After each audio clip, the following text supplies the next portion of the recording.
ಅಲ್ಲಿ ದಿಲ್ಲಿಯಲ್ಲಿ ಕುಂತಿರ್ತಕ್ಕಂಥ ನಮ್ಮ ರಾಹುಲ್ ಗಾಂಧಿಯವರು ಕನ್ನಡಿಗರ ಒಂದು ಸ್ವಾಭಿಮಾನವನ್ನು ಅದಕ್ಕೆ ಧಕ್ಕೆ ಉಂಟು ಮಾಡ್ತಾ ಇದ್ದಾರೆ, ಅದಕ್ಕೆ ಒಂದು ಅಲಕ್ಷ್ಯ ಮಾಡ್ತಾ ಇದ್ದಾರೆ. ಹೌದು ಸರ್, ಹೆಂಗೆ?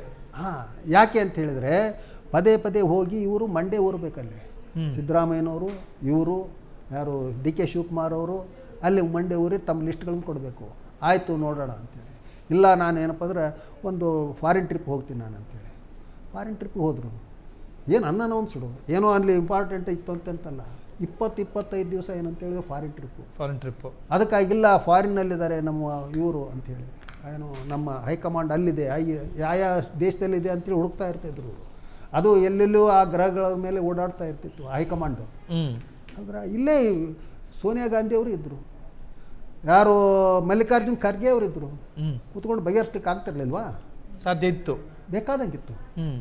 ಆದರೆ ಇಲ್ಲಿ ಏನು ಮಾಡಬೇಕಾಗಿದೆ ಅಂತ, ಏನು ಅವ್ರದ್ದು ಉದ್ದೇಶ ಇದೆ ಅಂತ ಹೇಳಿದ್ರೆ, ಯಾರು ರಾಹುಲ್ ಗಾಂಧಿ ಅವ್ರದ್ದು, ಇಲ್ಲಿ ಕರ್ನಾಟಕದಲ್ಲಿ ತಮ್ಮ ಹೈಕಮಾಂಡಿನ ಕೆಪ್ಯಾಸಿಟಿ ಮತ್ತು ಪವರ್ ಎಷ್ಟಿದೆ ಅಂತ ತೋರಿಸ್ಬೇಕಾಗಿದೆ ಅವರು. ಮತ್ತು ಇವತ್ತು ಶಿವಕುಮಾರ್ ಅವ್ರನ್ನ ನಾವು ಮುಖ್ಯಮಂತ್ರಿ ಮಾಡಿದ್ವಿ ಅಂದ ತಕ್ಷಣ ಎಲ್ಲ ಪವರ್ನ ಅವ್ರಿಗೆ ಕೊಟ್ಟಿದ್ವಿ ಅಂತ ಅಲ್ಲ ಅರ್ಥ ಅಂತೇಳಿ ಒಂದು ಸಂದೇಶ ಕೊಡಬೇಕಾಗಿದೆ. ಅವರು ಎಲ್ಲ ಏನಪ್ಪ ಅಂದ್ರೆ ಶಿವಕುಮಾರ್ ಅವರು ಮಾಡಿದರೂ ಕೂಡ ಶಿವಕುಮಾರ್ ಅವರು ನಮ್ಮ ಏನಂತಂದ್ರೆ ಆದೇಶಗಳು, ಮಾರ್ಗದರ್ಶನಗಳು ಅದರ ಆಧಾರದ ಮೇಲೆ ನಡ್ಕೊಂಡು ಹೋಗ್ಬೇಕು. ಅವರು ಯಾರೂ ಅಲ್ಲಿ ಏನಪ್ಪ ಅಂದ್ರೆ ಸುಪ್ರೀಂ ಅಲ್ಲ ರಾಜ್ಯದಲ್ಲಿ. ರಾಹುಲ್ ಗಾಂಧಿಯವರೇ ಇನ್ನೂ ನಿಮಗೆ ಚಿಕ್ಕ ವಯಸ್ಸು. ಈ ಹಿಂದೆ ಏನಾಯಿತು ಅಂತಕ್ಕಂಥದ್ದನ್ನು ನೀವು ನೋಡ್ಕೊಳ್ಳಿ. ಎಲ್ಲಿ?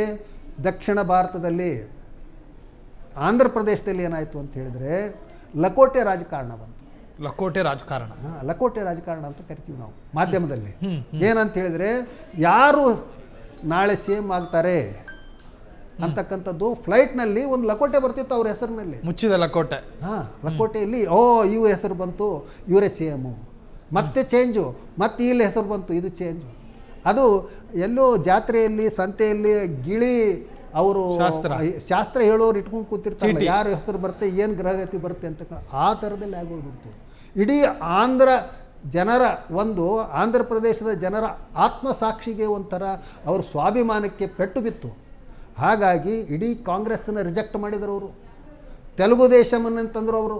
ತೆಲುಗು ದೇಶಂ ತಾನೇ ಉದ್ಭವ ಆಗಲಿಲ್ಲ, ಅದು NTRದು. ಅವರು ಏನಪ್ಪ ಅಂದರೆ ಒಳ್ಳೆ ನಟರಿದ್ದರು, ಇದ್ದಿರ್ಬೋದು.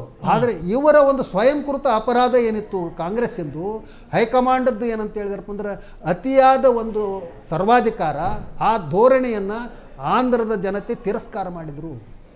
ಅದೇ ರೀತಿ ಕರ್ನಾಟಕದಲ್ಲಿ ಆಗಬಾರ್ದು ಅಂತಕ್ಕಂಥದ್ದನ್ನು ಇತಿಹಾಸದಿಂದ ತಿಳ್ಕೊಳ್ಬೇಕು ರಾಹುಲ್ ಗಾಂಧಿಯವರು ಅಂತ ನಾನು ಹೇಳೋದು. ಇದು ಎಂದಾಗುತ್ತೆ ಅಂತೇಳಿ ಆಗ್ಬೋದು, ನಾಳೆ ನಾಡ್ದಾಗ್ಬೋದು, ಆಚೆ ನಾಡ್ದಾಗ್ಬೋದು.